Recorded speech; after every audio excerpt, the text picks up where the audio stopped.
sebutan saya buat Ibu Email adalah Ibu Akademik PEP ya, karena beliau yang salah satu pendiri merancang kebijakan-kebijakan dan ini terkait politeknik ya pada tahun 2000. Saya kan pendidikan S1-nya di Universitas Indonesia pada program teknik metalurgi, kemudian juga mengambil magister rekayasa pertambangan di ITB, kemudian mengambil program doktornya pada jurusan non-ferrous metalurgi di Universitas of Leuven di Austria. Kemudian pernah bekerja di Astra ternyata, dan yang saya mulai kenal dengan Bu Imelda tentu pada saat saya wawancara. Sekarang saya sudah lebih menyenangi, ternyata banyak sekali di 3 prodi itu kimia sering disebut ya, dan terima kasih kepada Ibu Imelda Pasabdanto yang sering mengajak diskusi tentang bagaimana pentingnya peran ilmu kimia ternyata di PEP ini. Jabatan di PP sebagai Wakil Direktur 1 di bidang akademik, makanya cocok melekat Ibu Akademik. Ini pekerjaannya, ini riwayat pekerjaannya panjang sekali ya Ibu Imelda. Dan kemudian juga ini bisa saya share nanti setelah saya bacakan ini. Dan kemudian ini juga publikasinya ya Bu Imelda, banyak juga ini dua.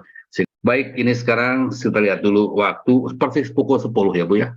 10 lebih 2 ya Ibu, waktu bicaranya adalah presentasi 50 menit seperti Pak Sabdanto ya. Izinkan jika Ibu tidak membawa timer ya 10 menit sebelum berakhir saya izinkan untuk mengingatkan waktu presentasi Ibu. Bu Imelda dipersilakan. Baik, terima kasih banyak Pak Parpar untuk perkenalannya. Terima kasih sudah dibikinkan CV yang ini ya, siap tampil ya Pak. Baik, yang selamat pagi atau menjelang siang Bapak Ibu sekalian yang saya hormati Pak Asep Rohman, Bapak Ibu pimpinan Kementerian SDM, Bapak Ibu kolega dari Kemenko Marves, dari Main ID, kemudian dari cukup banyak ya, kemudian dari Dirjen Minerba, dari PT Timah juga hadir. Terima kasih, selamat pagi semua, dan terima kasih sudah bisa bergabung di Zoom PEP Bandung. Terima kasih banyak Pak Sukyar juga bisa hadir pada pagi hari ini. Saya mohon izin share screen untuk materi pagi hari ini.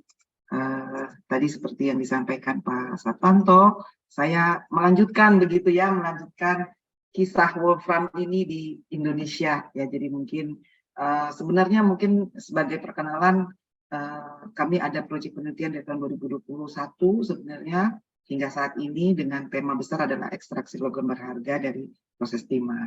Nah, kemudian kami bagi menjadi subtema sebenarnya rancangan proses pengolahan wolfram. Jadi mungkin tema kami selama 2 tahun terakhir ini adalah menuju ke proses ya, menuju ke proses ekstraksi logam tungsten nanti. Saya izin memperkenalkan juga tim penelitian 2021. Mungkin di sini ada beberapa dosen, Pak Sabtanto, ya, Pak Asep, Pak Teddy, Pak Denny, Pak Infantri, dan juga saya dibantu oleh tim mahasiswa dari angkatan 2019 ya, dari teknologi metalurgi. Kemudian tahun 2022 kami juga berterima kasih bisa dilanjutkan untuk proyek penelitian 2022. Beberapa dosen mungkin ada sedikit perubahan. Kemudian tim mahasiswa juga saya dibantu oleh mahasiswa teknologi metalurgi angkatan 2020, kemudian juga dari teknologi geologi 2019, kemudian juga dari mahasiswa teknologi metalurgi angkatan 2022. Jadi kegiatan penelitian ini merupakan tim penelitian bersama dosen dan mahasiswa. Mungkin saya izin juga menyampaikan bahwa kami sebenarnya punya peta jalan ya, gitu. Jadi punya peta jalan untuk penelitian di Wolfram ini. Jadi 2021 hingga 2022 penelitian kami lebih kepada keberadaannya dulu. Sebenarnya ada atau tiada ya, gitu ya. Mungkin kemudian kita harus merancang konsep pengolahan dan ekstraksinya ya. Jadi mungkin itu aktivitas kami selama 2 tahun terakhir ini. Keluaran kami ya, publikasi dan tentunya bermanfaat untuk mahasiswa ya. Terutama mahasiswa PEP Bandung. Ada bocor di suara. Ya, mohon maaf, mungkin kalau ada yang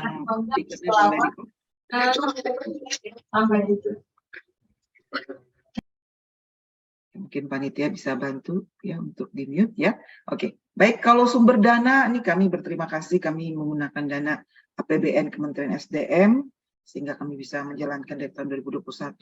Kemudian 2023, tahun ini sampai tahun 2024, sebenarnya kami ingin melanjutkan. Khususnya tadi Pak Septanto menyampaikan perlu pemetaan geologi minerasi wolfram. Ya, jadi di sini kita berharap kerjasama kami dengan PT Timah ini bisa lebih intensif lagi, begitu ya, terutama untuk mendapatkan ya data yang lebih pasti begitu terkait jumlah ya dan apa ya tentunya untuk melakukan suatu proses itu kita perlu sumber ya, perlu umpan ya untuk melakukan proses ini. Dan penelitian juga kita lanjutkan untuk tahun ini untuk melakukan proses peningkatan kadar wolfram ya. Kemudian nanti tahun 2025 kita lanjutkan proses ekstraksinya menjadi logam tungsten. Kemudian kita juga berharap 2027 itu sudah ada pembangunan pilot plan-nya, dan tentunya ini juga sangat membutuhkan kerjasama yang intensif dengan PT Timah ya, karena area ditemukannya wolfram adalah di PT Timah. Dan terakhir mudah-mudahan tercapai ya program hilirisasi Indonesia 2030 tentu kita sudah punya pabrik wolfram ya, jadi atau pabrik atau logam tungsten ya di Indonesia, dan paling tidak Indonesia sebagai pemilik ya, pemilik mineral wolfram ya, itu boleh ya, boleh diakui sebagai negara pemilik wolfram gitu. Selama ini kita belum ada gitu. Mungkin seperti itu ya cita-cita. Seperti Pak Saptanto juga saya punya banyak cita-cita ya untuk Indonesia. Ruang lingkup area penelitian kita mulai dari penambangan. Ya, dari penambangan kita dapat biji tentunya. Kemudian proses timah itu adalah proses dengan menggunakan konsentrasi atau pencucian. Sehingga dari proses konsentrasi ini kita akan mendapatkan konsentrat timah. Kemudian dari konsentrat ini kita akan masuk ke proses peleburan. Ya, jadi kalau di metalurgi itu ada jalur pirometalurgi, ada jalur hidrometalurgi. Nah, ini adalah masuk ke proses pirometalurgi. Jadi di peleburan kita akan mendapatkan logam timah ya. Nah, ketika kita mendapatkan logam timah selalu ada yang namanya sisa hasil proses. Ya, kalau dulu namanya tailing ya, tapi pada kenyataannya tailing itu yang mengandung logam-logam ikutan. Ya, mungkin nanti saya akan cerita di carrier ya, logam-logam pembawa ya. Nah, dari peleburan ini kita punya slag tentunya, atau bahasa Indonesianya adalah terak. Ya, nanti saya juga cerita kenapa sih kita harus sampai punya terak sampai 2 kali gitu ya, sampai ada terak kedua dan bukan terak satu saja. Ya, jadi kita mengambil terak 2 dan ada juga kerak lantai. Ya, jadi kalau kerak lantai itu lebih kepada proses maintenance furnace ya. Jadi ketika furnace sudah akan melakukan refurbish ya, jadi perbaikan dan sebagainya. Nah, logam-logam yang terendapkan di bagian dasar atau di bagian lantai itu juga dibongkar. Dan kita juga berusaha memasukkan itu sebagai ruang lingkup penelitian kita. Nah, setelah peleburan timah, kita mendapatkan kita melakukan proses electrorefining. Untuk apa proses electrorefining? Untuk mendapatkan timah hingga kemurnian 99,9%. Nah, dari electrorefining ini kita mendapatkan byproduct juga ya, yang kita kenal dengan anode slime atau lumpur anoda. Karena biasanya logam-logam yang lebih mulia dari logam yang akan dimurnikan itu akan jatuh di bawah anoda ya, sehingga disebut lumpur anoda atau anoda slime. Nah, untuk ruang lingkup penelitian area penelitian PT Timah, kita timah ya, kita mulai mengambil dari biji ya, dari tambang. Tadi mungkin selintas Bapak Ibu sempat melihat juga dinding-dinding pit tadi ya, kita mengambil sampel di sana, kita juga ambil di konsentrat, kemudian kita ambil di slag atau di terak ya, kemudian kita ambil di kerak lantainya, dan terakhir kita ambil di anode slime-nya. Jadi kita perlu suatu ruang lingkup wolfram ini ya, di mana ya kalau di prosesnya. Jadi tujuan penelitian kita untuk tahun ini adalah untuk mendapatkan mineral tungsten atau wolfram dalam jumlah lebih banyak ya, pada area yang telah berhasil kita identifikasi di tahun 2021. Ya, jadi kita berharap karena untuk proses yang ekonomis sebenarnya kita membutuhkan kadar tungsten yang di atas 0,1%. Ya, jadi proses itu akan berjalan lebih efektif ya. Jadi minimal kadar itu juga harus kita capai. Kemudian kita perlu mempelajari. Tadi Pak Saptanto sudah menyampaikan ada wolframite, terus ada scheelite. Nah, untuk kita yang ada di hilir, di proses, maka kita perlu tahu karakteristik mineralnya, ya, wolframit seperti apa, silite seperti apa, sehingga kita punya konsep ya terkait rancangan proses pengolahannya. Kemudian kita juga harus mempelajari teknologi prosesnya, ya. Tentunya kita berharap teknologi itu atau reagen-reagen itu ada di Indonesia, begitu ya, atau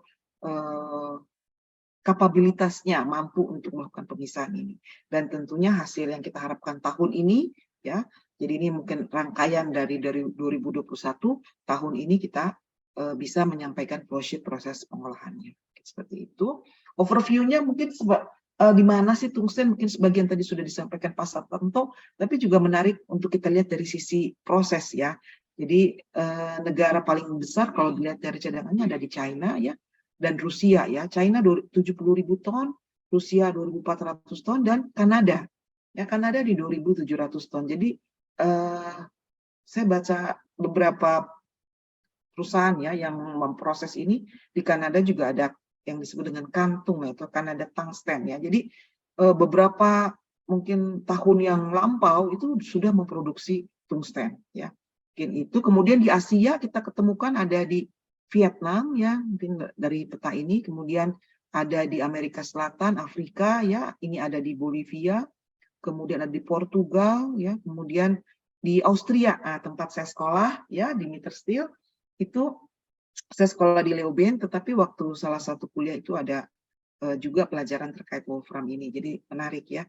Kemudian di Afrika ya, mungkin pada zaman perang mineral ya di Afrika, itu Republik Demokratik Kongo itu punya ya. Kalau di sini teridentifikasi di tetangga sebelahnya. Jadi mungkin Afrika sama dengan mungkin Asia gitu ya. Jadi kadang jalur perdagangannya itu yang lewat tetangga-tetangga ya, negara-negara tetangganya, sehingga yang teridentifikasi itu negara tetangganya. Kemudian kalau dilihat dari production tambangnya, kita masih juga melihat bahwa China adalah yang terbesar ya. Kemudian ada North Korea ya, Korea Utara, kemudian ada Portugal di sini, Rusia ya, Vietnam ya. Tetapi other countries ini tidak teridentifikasi dan cadangannya itu bisa mencapai 1.200.000. Jadi hampir setara dengan setengah ya dunia juga ya. Jadi beberapa negara maju bahkan tidak melakukan penambangan secara masif ya, antara lain Kanada, atau datanya mungkin tidak terekam gitu ya, Kanada, Kazakhstan gitu ya. Dan beberapa negara saja yang terekam di sumber ini. Kemudian kalau kita lihat lebih terperinci, kita lihat di berbagai benua sebenarnya ada ya, hampir di berbagai benua ya, Amerika Utara, Amerika Selatan, Eropa ya, Eropa sudah sangat maju karena di tahun 1500-an pun mereka sudah identifikasi ya, di Jerman, Afrika, Asia. Ya, di Asia negara kita belum ada namanya nih ya, ada Burma, RRC ya, Korea pun ada, South Korea, Malaysia, Thailand ya, Indonesia belum. Nah, mudah-mudahan satu juga cita-cita saya bahwa cadangan kita ini ada di sini ya. Jadi nama kita juga ada.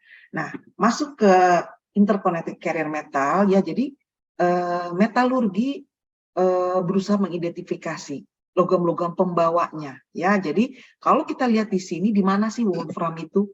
Ya, wolfram ada di sini. Kalau kita lihat induknya dari mana? Induknya adalah SN. SN itu adalah timah ya. Nah, berarti apa yang Pak Sabto sampaikan dari sisi eksplorasi itu terbukti ya. Artinya dari sisi proses, ketika kita memproses timah SN, maka logam-logam pengikutnya itu akan nampak, bahkan jumlahnya akan jauh lebih besar karena itu yang disebut dengan logam ikutan. Ya, jadi bahkan logam ikutan itu adalah logam ikutan yang mungkin nilainya saat ini sangat mahal, ya bisa sampai mungkin 10 kali lipat. Nah, kalau kita lebih detail lagi cari di peta ini, di mana sih wolfram? Apakah hanya timah pembawanya? Nah, kalau kita cari-cari gitu ya, ternyata memang dia tidak ada lagi. Jadi wolfram ini sangat eksklusif ya, ada di bawaan timah, induk atau orang tuanya. Ya, jadi kita harus sangat menghargai wolfram ini karena hanya ada di deposit timah yang bisa kita temukan. Ini dari sisi proses ya, dari sisi hilir kita menemukan wolfram hanya dari by produknya proses timah.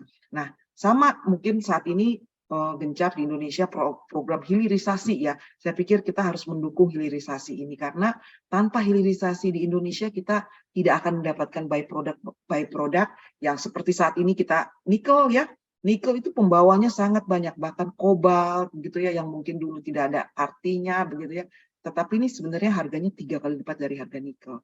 Ya, kemudian beberapa platinum group juga di bawah tembaga ya. Kemudian tentu logam mulia, kemudian gallium juga dari bauksit kita juga sangat penting ya. Nah, jadi hilirisasi yang saat ini dicanangkan ya program Presiden Joko Widodo itu kita harus dukung ya dari sisi metalurgis, karena kita harus mendapatkan nilai tambah dari logam ikutan, dari logam utama. Kemudian yang ketiga yang menjadi latar belakang penelitian ini adalah masalah tungsten, atau yang kita sebut kenapa sih namanya ada wolfram dan ada tungsten ya. Nah, ini awalnya saya masuk aja kenapa disebut wolfram ya. Jadi kenapa kita simbolnya adalah W ya. Simbolnya adalah W, dan W itu adalah berasal dari kata wolf dan ram ya. Jadi tahun 1500-an ya di Jerman, di tambang Saxon dan Bohemia itu di peleburan timah itu ada suatu mineral ya, suatu mineral yang kehadirannya di peleburan timah itu mengurangi recovery timah. Jadi mineral ini seolah-olah seperti serigala memakan domba begitu ya. Jadi mengambil timah dan membentuk buih ya. Bahasa Jermannya ram ya, wolf ya, serigala gitu ya. Jadi seperti serigala memakan domba itu ya, wolfram itu. Jadi dan kemudian membentuk seperti buih dan terangkat sebagai slag ya. Jadi timah yang ada di peleburan timah pada saat peleburan itu terangkat dan masuk ke dalam slag ya, sehingga recovery timah menurun ya, dan timah kadarnya cukup tinggi di slag. Nah, ini juga yang menjadi ciri khas peleburan timah saat ini di PT Timah ya. Jadi peleburan yang dengan menggunakan refractory furnace itu dilakukan 2 kali. Peleburan pertama ya menghasilkan slag 1 atau terak 1, kemudian terak 1 harus dilebur kembali mendapatkan untuk mengambil timah yang masih tinggi di slag ya. Dan setelah kadar timah turun mungkin sekitar di bawah 2%, itu baru terak 2 dapat dipisahkan dari proses gitu ya. Jadi sejarahnya memang membuktikan bahwa timah dengan wolfram ini punya apa ya, interkoneksi begitu ya. Jadi sehingga sejarah peristiwa nama buih mineral yang mengambil ini itu menjadi awal identifikasi ya mineral wolframit ya. Awalnya disebut tin containing arsenic iron ya. Tetapi akhirnya teridentifikasi menjadi wolframit dengan rumus kimia FeMn W04 ya. Kemudian tahun 1783 atau 200 tahun kemudian JJ dan Elhuyar juga mampu mereduksi mineral wolframit ini menjadi wolfram gitu. Jadi menjadi tungsten ya. Tapi di satu sisi tungsten, kenapa ada nama tungsten? Ya 200 tahun kemudian di Swedia ya, Kronstad ini juga menemukan ya dalam bentuk batu ya, artinya dia lebih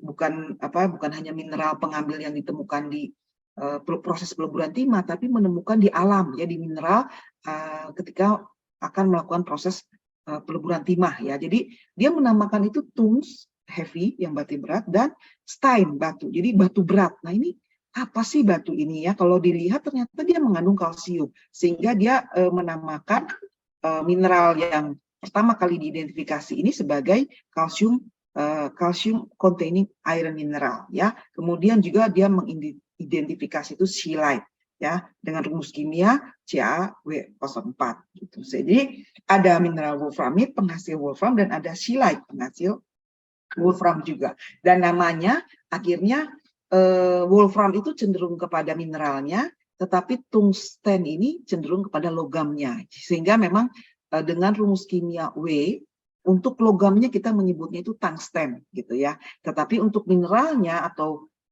ketika dalam proses pengolahannya saja gitu ya, belum sampai logamnya, kita cenderung mengatakan itu wolfram. Karena itu memang pada webinar pagi hari ini kita bilangnya wolfram ya, karena kita masih arah geologi sampai ke pengolahan mineralnya. Nah kemudian ketika nanti kita berhasil mengekstrak hingga menjadi logam, kita akan mulai sebut itu tungsten atau tungsten. Seperti itu sejarahnya ya.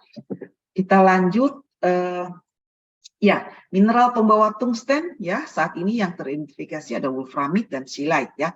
Deposit dunia itu kurang lebih 25% aja wolframit dan 75% itu silicate. Jadi cukup banyak ya silicate ya, dan wolframit ya seperempat yang mungkin kalau bisa disampaikan ya. Konsumsi dunia 30.000 ton per tahun dan lebih dari 50% cadangannya ada di negara berkembang. Nah, ini menarik karena di manakah itu ya? Berarti kan negara berkembang mungkin hampir di sebagian Asia, Afrika begitu ya. Kemudian kita perlu mengetahui properti mineral ya, karena tadi wolfram itu atau silicate itu juga bagian dari kasiterit ya, dari wolfram,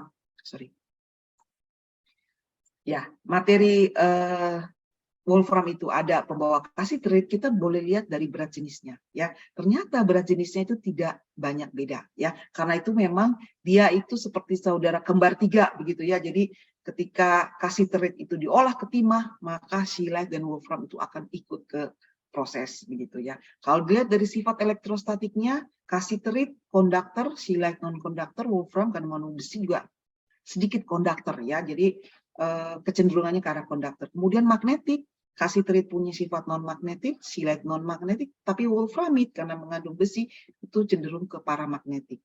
Untuk kekerasan, kasiterit 6-7, silicate 4,5 sampai 5, kemudian wolframit 4 sampai 4,5. Jadi memiliki kemiripan yang cukup besar ya, sehingga silicate dan wolframit akan bersama-sama dengan kasiterit ke peleburan timah. Ini kalau prosesnya ya. Kemudian saya pelajari juga bahwa mineral pembawa tungsten ini atau logam wolfram nanti ya, itu sebenarnya ada beberapa ya. Jadi ada ferrite yang merupakan dominan besi ya, besi wolframit ini, iron wolfram ya. Kemudian ada hubnerite ya, yang lebih dominannya mangan. Ya, wolframit ini sebenarnya intermediate antara ferrite dan hubnerite ya. Jadi dia mengandung iron dan mengandung mangan ya secara bersama-sama ya. Kemudian ada silicate tadi Pak Saptanto juga sampaikan ya, dengan rumus kimia yang agak jauh berbeda karena mengandung kalsium ya. Kemudian tadi ada hasil XRF ya menunjukkan ada molybdenum ya. Walaupun jumlahnya mungkin sangat sedikit ya, tetapi ada indikasi mineral pembawa tungsten itu adalah molybdosilite ya. Jadi silicate punya keluarga juga ya, wolframit juga punya keluarga, walaupun mereka bertiga ini kurang lebih sama ya gitu, makanya secara mineral itu cukup sama ya. Nah, wolframit tadi seperti tadi sampaikan itu iron manganese tungsten mineral, ferrite itu mengandung Fe lebih kaya ya, lebih kaya, tetapi tetap Fe keempat ini mengandung mangan ya. Hubnerite juga mangan yang mengandung besi juga. Jadi ini sebenarnya kita merupakan mineral intermediate ya. Nah, yang merupakan sumber wolfram tidak hanya wolframit, tetapi ada juga silicate ya. Nah, tadi sudah lebih banyak diceritakan tentang apa sih asosiasinya. Ya tentu ini bisa kita lihat dari produk akhir atau by-produknya ya. Jadi ada quartz, pyrite, galena dan lain-lain ya asosiasinya. Kemudian untuk penelitiannya sendiri, kita pertama dari belum membuktikan begitu ya, tadi Pak Saptanto menyampaikan kita harus mencari keberadaannya ya, tentunya dari peta-peta yang sudah dipelajari sebelumnya gitu ya, tapi agak menarik tadi saya baru menyadari bahwa ternyata Toboali itu tidak ada di peta yang seharusnya ya gitu. Jadi mungkin ini salah satu penemuan yang cukup penting gitu ya. Kita melakukan sampling lokasi, kemudian kita juga melakukan sampling proses ya, tidak hanya tadi seperti disampaikan kita mengambil di penambangan, di pencucian, peleburan, electrorefining ya. Kemudian analisis kita lakukan mungkin lebih detail tadi sebagian sudah disampaikan Pak Saptanto di UV test, XRF, mineralografi, ICP dan XRF, dan kemudian kita masuk ke konsep pengolahan ya. Keterbaruannya apakah ini baru atau lama ya. Jadi kalau memang dilihat dari kebaruan, proses ekstraksi tungsten sudah ada ya. Jadi dari 1.700 ya yang paling awal ya teridentifikasi untuk reduksi tadi saya sampaikan di awal adalah di Jerman, Swedia, Eropa ya. Jadi sudah ada, tetapi penerapannya di Indonesia itu belum ada, ya. Nah, kemudian saat ini logam-logam ikutan timah ini terus meningkat, ya, karena bawaan timah ini keluarga besarnya itu cukup saat ini sangat tinggi interest industri, ya, terutama advance industri, ya, karena banyak sekali teknologi yang membutuhkan logam dengan temperatur operasional tinggi, kemudian kondisi lingkungannya ekstrim, ya, seperti kita mau ke angkasa luar dan sebagainya. Kemudian bagi negara tetangga kita, Australia, critical raw material yang mereka definisikan tahun 2022 ini salah satunya adalah tungsten. Ya, jadi Indonesia mungkin belum punya daftar, ada mungkin draftnya ya terkait critical raw material, tetapi tungsten itu bagian dari critical raw material mereka. Jadi industri mereka di Australia tentu sangat membutuhkan ini. Kemudian di Indonesia sendiri, dari terakhir yang saya lihat di pemaparan BRIN, November 2022, tungsten ini belum teridentifikasi di pohon industrinya timah. Ya, jadi belum masuk gitu ya, saya nggak tahu. Tetapi masuk kategori 50 bahan baku industri nasional untuk mendukung industri pertahanan dan sumber daya pertahanan. Jadi pohon industrinya mudah-mudahan kita nanti bisa mungkin lengkapi gitu untuk memasukkan tungsten ini, ya, karena sangat penting. Untuk nilai strategisnya saat ini wolfram terindikasi di proses timah, ya. Jadi sebenarnya kalau saya boleh cerita, sebenarnya tahun 2017, 2018 begitu ya, mungkin saya ada diklat juga di diklat biometalurgi di PT Timah begitu ya. Kemudian ketika pembahasan di peleburan begitu ya, kemudian ada mineral atau yang saya cerita tadi adalah pengambil atau penurun recovery timah, ya. Kenapa? Ya, kenapa gitu ya? Kenapa dia bisa turun? Nah, kemudian dari sini kita mendapatkan informasi sebenarnya, ya. Bagaimana kita bisa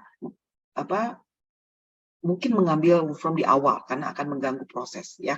Kalau dilihat dari harga tin ingot saat ini ya beberapa hari yang lalu mungkin sekitar 31.627 US dollar per ton, tungsten barnya lebih tinggi, ya. Bahkan konsentrat ini ya saya coba cari ya data, karena datanya itu banyak, mungkin karena ini banyak yang antara legal ilegal begitu, jadi agak sulit mencari data yang pasti begitu, tapi maksimum sampai bisa 37.500 US dollar per ton yang ada di pasaran. Jadi mungkin harusnya sangat menarik bagi Indonesia, ya. Kemudian aplikasi tungsten, pertama kita boleh lihat dari keunggulan logam ini. Dia punya titik leleh 3.410 derajat Celcius, ya. Jadi untuk yang sangat panas dia tahan, ya. Kemudian titik didihnya juga sangat tinggi di 5.900. Kemudian untuk density-nya juga sangat berat, hampir setara emas, ya, 19,3 gram per sentimeter kubik, ya. Kemudian koefisien ekspansi termalnya pada 3.000 derajat itu hanya 19,2 mm per meter. Sehingga keunggulan ini membuat tungsten itu mampu beroperasi pada temperatur ekstrim, ya. Makanya banyak digunakan selain elektronik, lampu, ya mungkin yang terkenal mungkin bohlam atau lampu wolfram gitu ya, mungkin beberapa waktu yang lalu mungkin Bapak Ibu mungkin ada yang pernah mengalami itu ya, wolfram, bohlam gitu ya. Nah, kemudian dikonstruksi baja dan paduan ini sangat penting ya untuk penguat ya, untuk di baja. Kemudian peralatan pemboran ya, pertambangan ya, mungkin saya juga pernah dapat sampel waktu di Amerika, saya dapat sampel ini drill ya, yang berasal dari tungsten ya, itu saya coba bawa gitu ya untuk sampel bagi mahasiswa. Dan tentunya yang paling penting adalah industri pertahanan ya. Jadi wolfram itu salah satu yang sangat penting sebenarnya di industri pertahanan. Ya. Kemudian hasil kami di 2021 sampai 2022 ini saya mungkin yang pertama tadi sudah disampaikan oleh Pak Saptanto, kita mencari lokasinya, kemudian mengetahui apakah dia primer, aluvial atau apa ya, kemudian menetapkan area keterdapatannya, kemudian kita juga mencari wolfram di berbagai proses di timah itu, apakah mulai ditambang saja, di pencucian apakah dia bisa keluar begitu ya, kemudian peleburan, electro-refining bagaimana ya. Kemudian terakhir kita melakukan juga kepastian ya dengan berbagai analisa seperti UV test, XRF, ICP, XRF dan sebagainya. Dan kita berharap kita punya konsep untuk melakukan proses pengolahan. Nah, ini adalah titiknya tadi sudah disampaikan oleh Pak Saptanto, kita mengambil sampel di area Tobuali ya, jadi di Tobuali. Kemudian kita melakukan mengecek keberatan wolfram di berbagai proses timah ya. Jadi kita mengambil sampel di area penambangan pada proses pencucian ya, di pencuci tahap 1. Kemudian kita juga mengambil konsentrat sebagai umpan peleburan. Kemudian kita mengambil dari hasil peleburan ya, perak ya, slag 2 ya, kemudian kerak lantai dan anoda slag ya. Ini adalah lokasi tempat kita mengambil sampel, tadi gambarnya sudah disampaikan ya. Ya, ini kita dibantu geologis dari PT Timah ya untuk mengidentifikasi sebenarnya, karena beberapa dari para geologis dan juga pengawas di sana sebenarnya teridentifikasi ya, yang mana biji yang mengandung wolfram ya.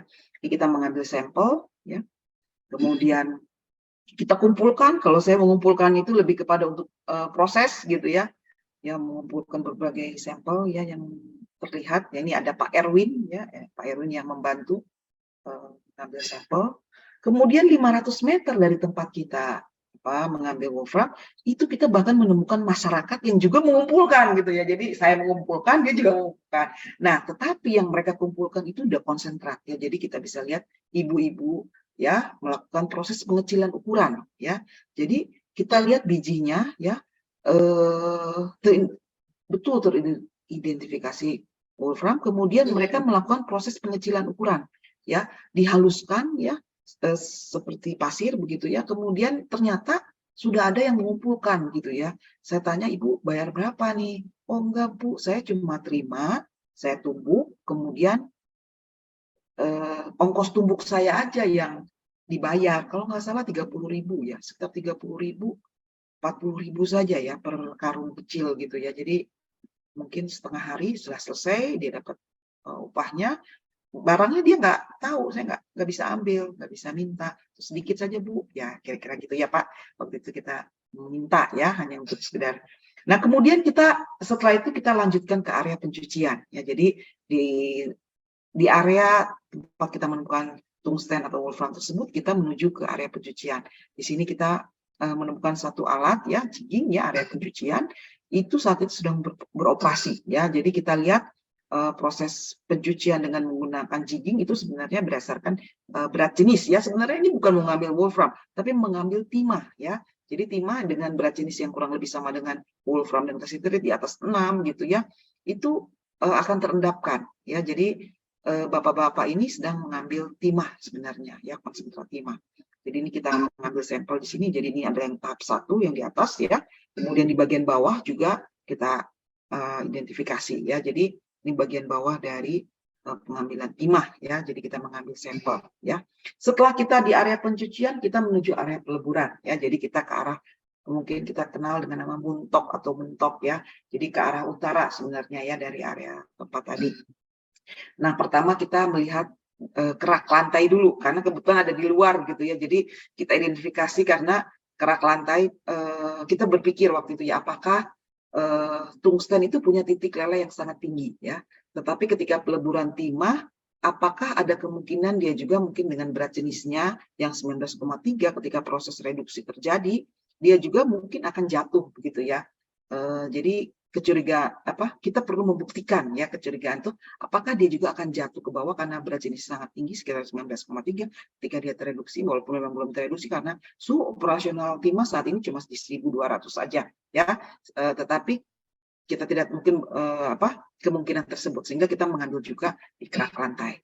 Kerak lantai itu bukan hasil pembongkaran furnace tadi ya, jadi kita mengambil sampel di sini, kemudian kita lihat ya, kita identifikasi, kemungkinan besar tuh ada waktu ya secara visual mata ya, itu yang harus kita perhatikan nanti. Kemudian kita juga mengambil slag atau teraknya ya. Terak ini juga kita ambil ya, memang ada kehadiran monasit ya juga mungkin, atau oksida pembawa mineral radioaktif itu juga teridentifikasi ya. Kemudian kita juga mengambil area di anode slime ya, di electro refining. Kita ambil beberapa sampel dan kita lakukan uji karakterisasi ya. Jadi hasil uji karakterisasi sebenarnya yang pertama yang kita tadi sudah buktikan, mungkin di pasar sampaikan, adalah dengan menggunakan fluoresan ya. Apakah kita bisa mengidentifikasi fluoresen ya? Nah, ternyata beberapa yang ditemukan memang paling mudah adalah sea light, karena di bawah sinar UV itu akan cenderung warnanya biru, kuning biru begitu ya, akan tampak. Tapi memang wolframite, ferberite, fulgurite itu tidak akan ada warnanya. Jadi tidak akan teridentifikasi di fluoresan. Jadi awal pertama kita merasa bahwa mungkin ini adalah sea light, tapi kok aneh ya. Tapi kita coba mungkin secara awal itu sea light ternyata ada, ya, bukan hanya wolframite ya. Kemudian ini juga tadi teridentifikasi ya yang biru ya di bawah UV. Kemudian di sini kita bisa bilang bahwa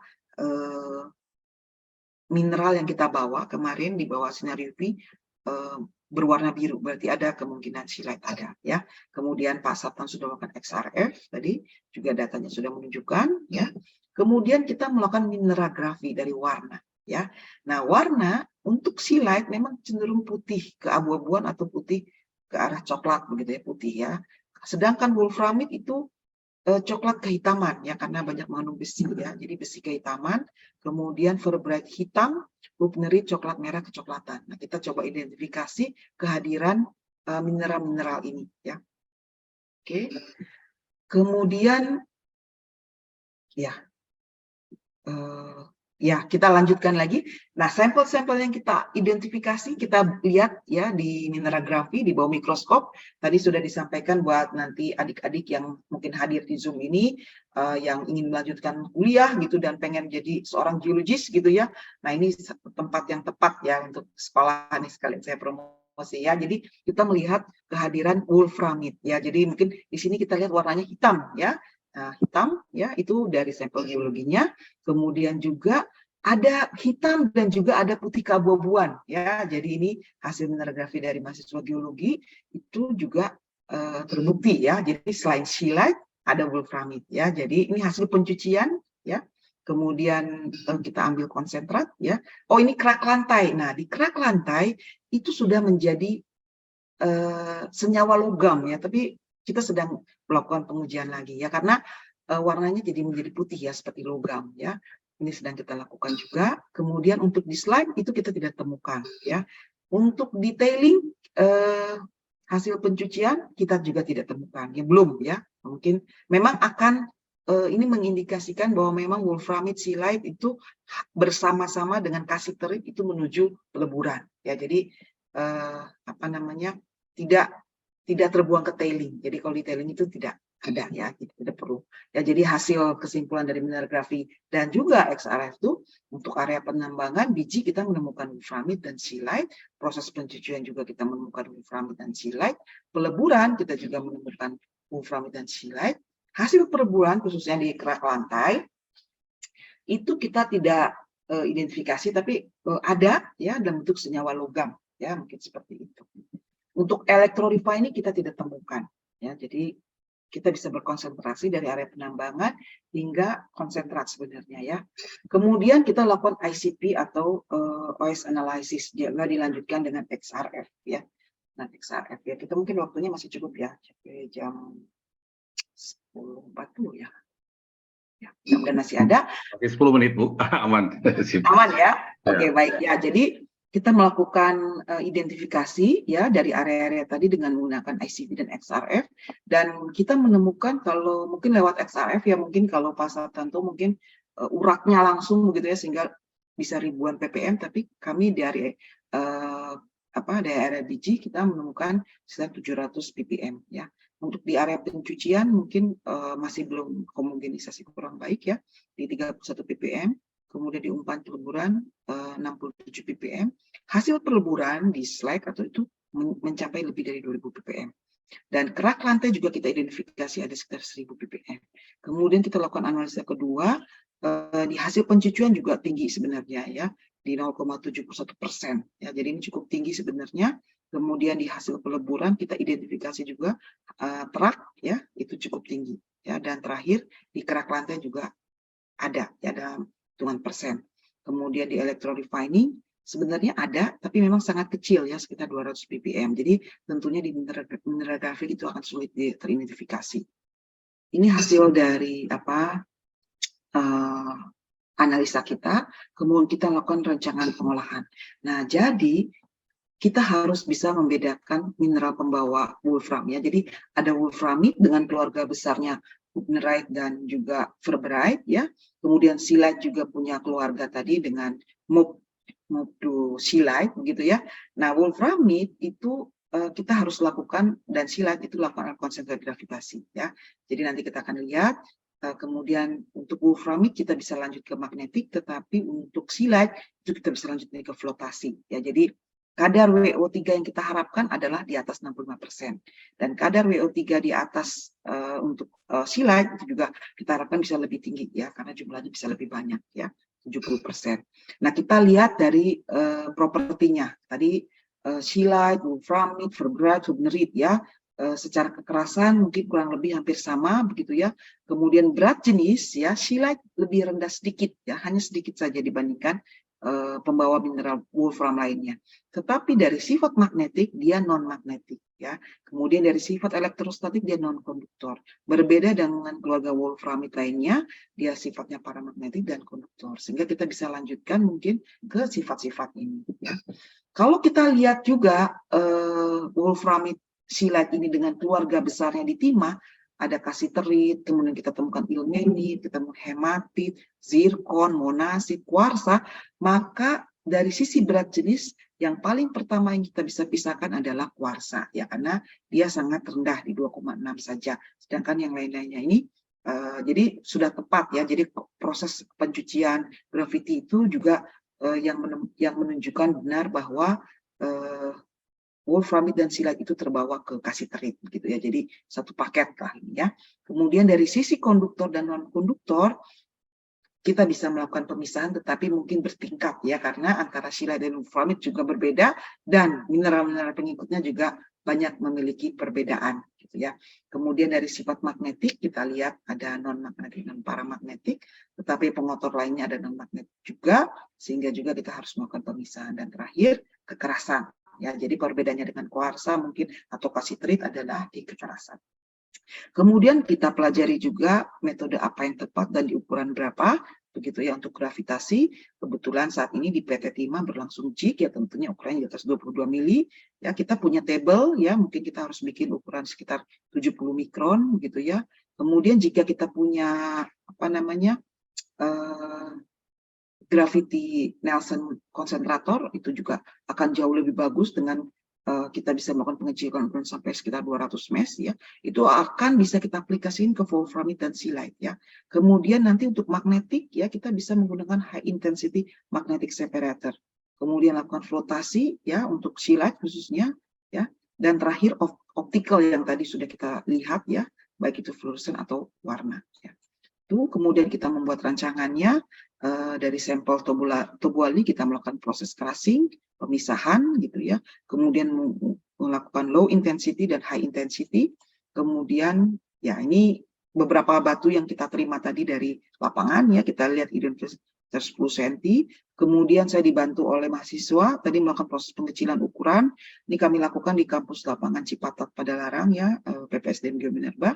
Ya, di sana kita melakukan tracing, kemudian kita dapatkan hingga ukuran kurang lebih 1 cm, kemudian kita harusnya melakukan grinding ya, tetapi karena sampelnya sangat sedikit ya, kita jaga supaya tidak ada kehilangan.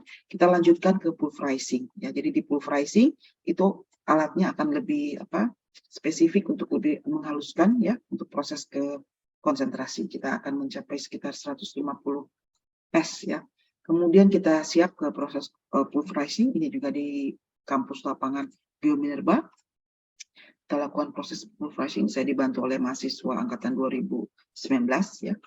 Kemudian yang terakhir kita berharap kita mulai melakukan proses pemisahan kuarsa tadi ya. Jadi di proses konsentrasi ini memang kita belum berhasil secara maksimal ya, karena optimalisasi ya untuk mendapatkan sampel yang lebih banyak ya, itu kita perlu ya. Jadi kita menggunakan proses konsentrasi tabling untuk mendapatkan, atau pertama adalah membuang kuarsa dulu sehingga kadar itu akan meningkat ya. Itu juga dilakukan di Geominerba ya. Kemudian ini juga tabling ya, melakukan proses tabling. Kemudian kita juga lanjutkan ke magnetik ya. Jadi setelah kita berhasil melakukan proses pengecilan ukuran, ya, kita melakukan proses pemisahan magnetik, ya. Jadi kita lakukan di beberapa kali, ya. Ini kita lakukan dengan menggunakan alat detek nira juga, ya.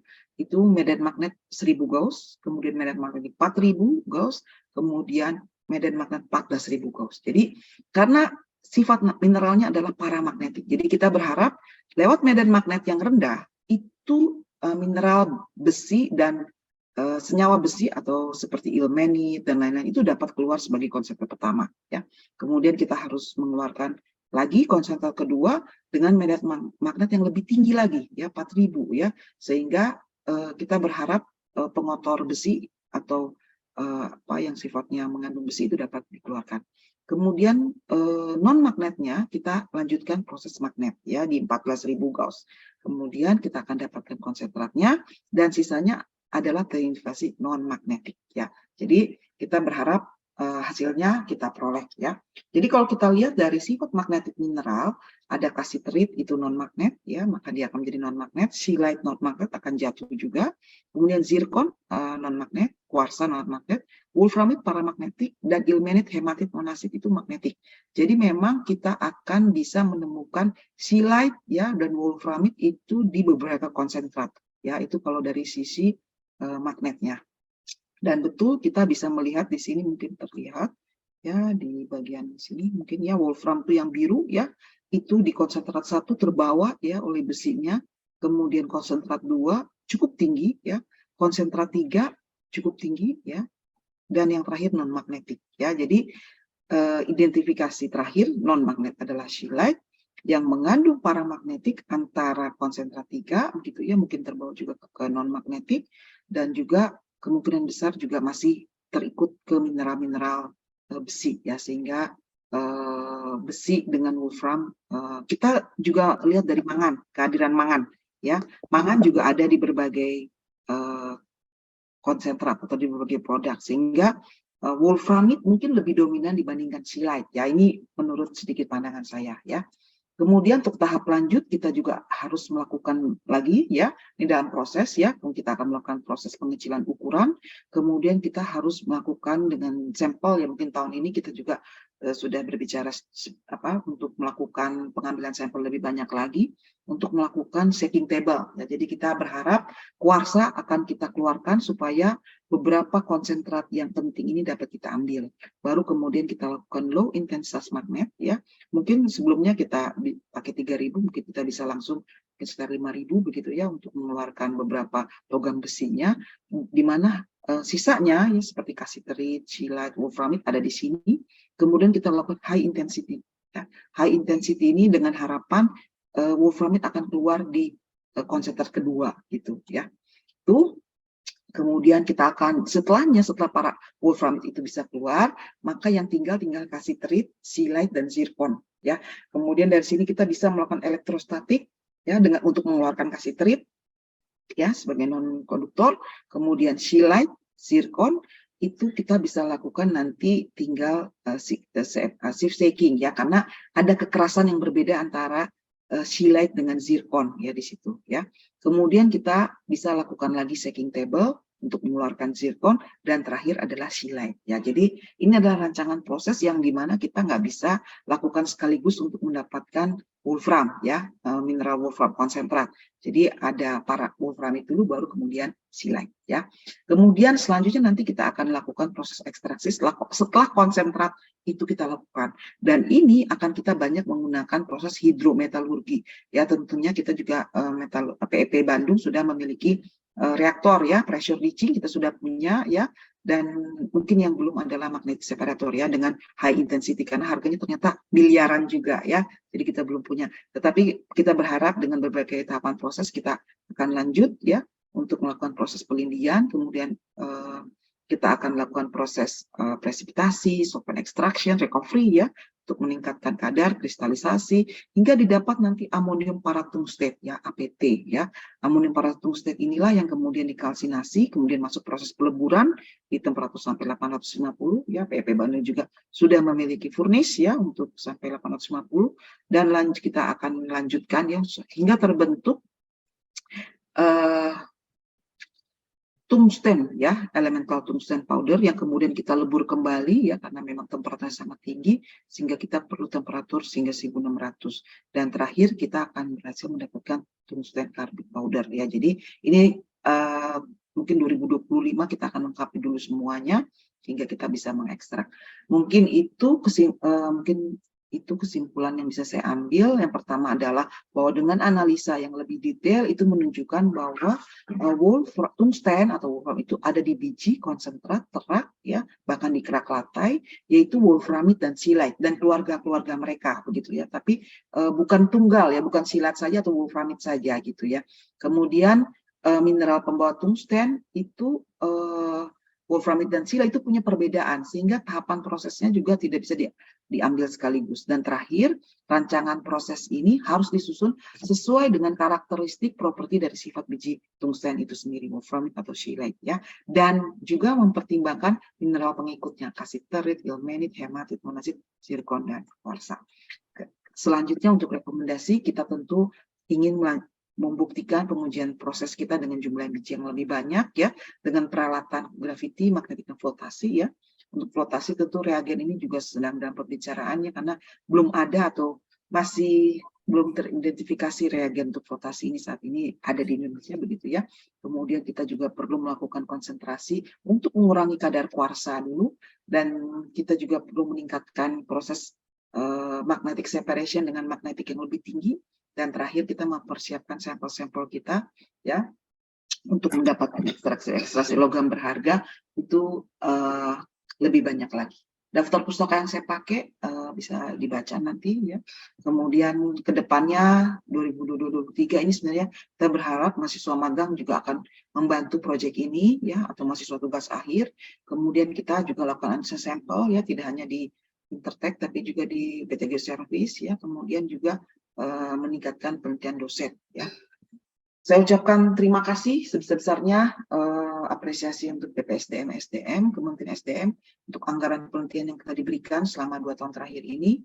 Saya ucapkan juga terima kasih sebesar-besarnya kepada PT Timah ya yang sudah bekerja sama dengan kami sehingga kami boleh melakukan penelitian ini khususnya dalam sampel yang diberikan kepada kami. Kemudian juga untuk PPSDM Geominerba untuk tempat ya melakukan penelitian di kampus lapangan Cipatat pada Larang, dan juga Balai Besar Pengujian Mineral Batubara Tekmira ya untuk penggunaan magnetic separator. Terima kasih, mungkin itu saja yang bisa saya sampaikan untuk materi rancangan proses. Saya ucapkan terima kasih dan saya kembalikan ke moderator. Terima kasih. Ya, terima kasih Ibu Imelda. Almost exactly ya. About 50 minutes. Ya, oke, baik. Kenapa 50 menit presentasinya di PEP Pak Sukiar?